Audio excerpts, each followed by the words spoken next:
Hi, I'm Kathy Santo for IAMS with Howdini, and today we're going to talk about how to leash train your puppy. Once your puppy is around 8 weeks old, you can begin leash training. The first thing you'll need is a collar or harness that fits your puppy appropriately, never too loose or too tight. You should be able to fit 2 fingers between the collar and your puppy's neck. When deciding between using a collar or a harness, there are a few things to consider. Does your puppy have any respiratory issues?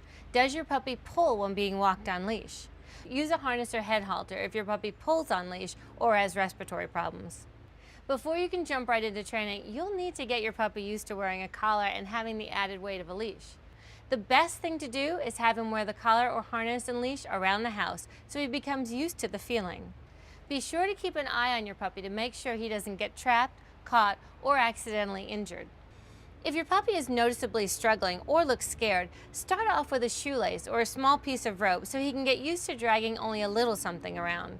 This will help him get used to the added presence and weight of a collar and leash. Now for walking on a leash. The leash should have some slack because when you put pressure on a dog, their natural reflex is to move or pull in the opposite direction. If you find that your puppy is afraid of walking with the leash, try placing treats along the route you know you'll be walking to give him the notion that good times are ahead.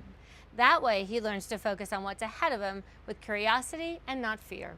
As you begin walking your puppy, you will notice that your pace will sometimes have to be faster than you expect to retain slack in the leash. The more you work with your puppy, the quicker you'll be able to train him to slow down while maintaining the needed slack. As you walk around, begin incorporating specific commands for your puppy. Basic commands include sit, stay, and heel or let's go.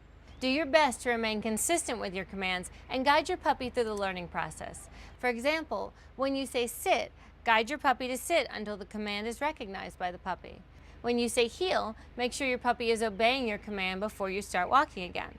When your puppy starts to move ahead too quickly, come to a complete stop and wait for him to cease pulling before going forward. Practice this stop and go, never allowing your puppy to dictate your pace. If your puppy continues to pull on his leash, ask him to change directions while saying turn. This will condition your puppy to always look for you for direction instead of him feeling like he can dictate where the two of you go next.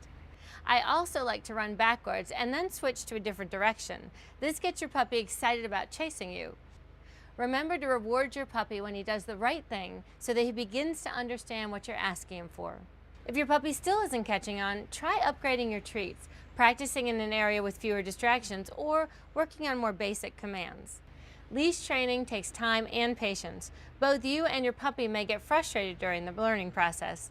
Do your best to avoid tugging. It's not fair to correct them for something they don't understand.